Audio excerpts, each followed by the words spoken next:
صبح روز 1 دسامبر سال 1948 در ساحل سامرتون شهر آدلاید استرالیا رهگذران منظره عجیب دیدند. مردی ناشناس روی شنها دراز کشیده بود. از دور شبیه کسی بود که در آفتاب خوابیده. اما وقتی نزدیکتر شدند فهمیدند که او مرده است. پلیس سریع در محل حاضر شد. ظاهر مرد بسیار عجیب بود. او حدود 45 سال سن داشت، با اندامی ورزیده و صورتی اصلاح شده. لباسش رسمی و کاملا مرتب بود، با کراوات و کفش‌های تمیز و براق. هیچ کدام از وسایل شناسایی مثل کیف پول یا کارت هویت همراهش نبود. نکته‌ای که باعث سردرگمی شد این بود که تمام برچسب‌های لباس‌ها بریده شده بود. انگار کسی نمی‌خواست حتی کوچکترین سرنخی از هویت مرد باقی بماند. پیکر به سردخانه منتقل شد و کالبد شکافی انجام گرفت. پزشکان در ابتدا انتظار داشتند علت مرگ روشن باشد، اما نتیجه برعکس بود. هیچ زخم یا ضربه‌ای روی بدن وجود نداشت. اعضای داخلی اندکی غیر طبیعی بودند و پزشک حدس زد او با سمی، نادر و غیر قابل ردیابی کشته شده است. اما آزمایش‌های شیمیایی هیچ اثری از سم پیدا نکردند.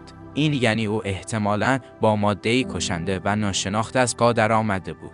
چیزی که در آن زمان پلیس استرالیا ابزار شناسایی‌اش را نداشت. همین نکته باعث شد خیلی‌ها فکر کنند پای جاسوسی در میان است. و اما سرنخ این حادثه در جیب شلوار مرد، پلیس یک کشف عجیب کرد. تکه کاغذ کوچکی با کلمات فارسی که نوشته شده بود تمام شد. تحقیقات نشان داد این کاغذ از یک کتاب جدا شده است که رباعیات خیام بوده. اما آن کتاب کجا بود؟ چند هفته بعد پلیس گزارش عجیبی دریافت کرد. راننده ادعا کرد نسخه از رباعیات خیام را در صندلی عقب خودرویش پیدا کرده است. بررسی ها نشان داد که همان صفحه‌ای که عبارت تمام شد روی آن چاپ شده بود از کتاب جدا شده است.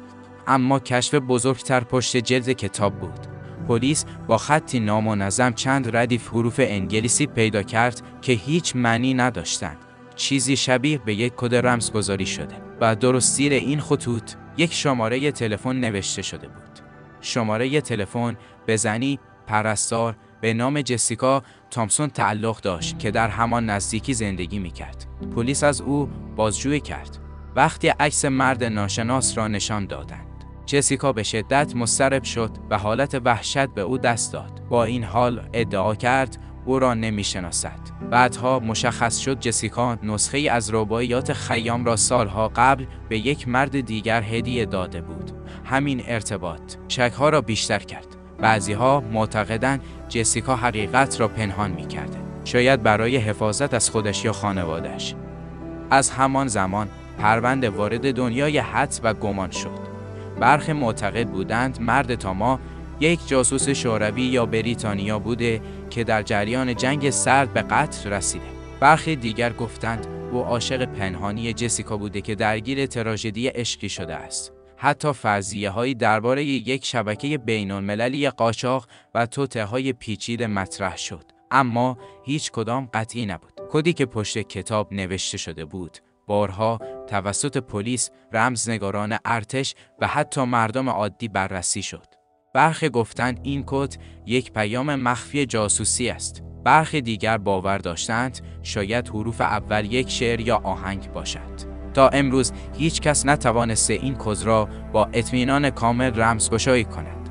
برای سالها پلیس عکس صورت مرد را در روزنامه‌ها منتشر می‌کرد با امید اینکه کسی او را بشناسد، اما هیچ کس جلو نیامد. انگار او هیچ گذشته‌ای نداشت. هیچ پرونده گمشده‌ای با اون مطابقت نداشت. این موضوع باعث شد رسانه‌ها لقب سامرتن من یا مرد سامرتون را به او بدهند.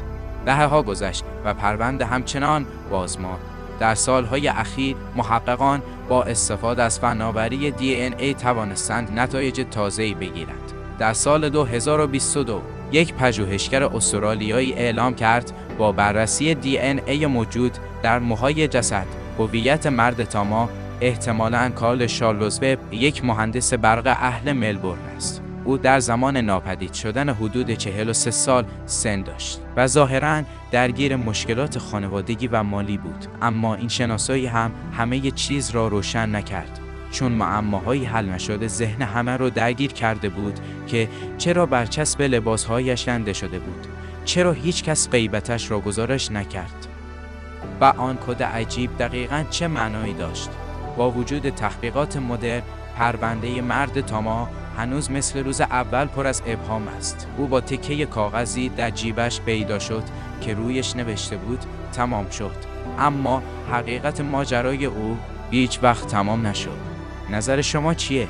کامنت کنید. اگه از این ویدیو خوشتون اومد لایک و برای دیدن ویدیوهای اسرارآمیز بعدی سابسکرایب کنید.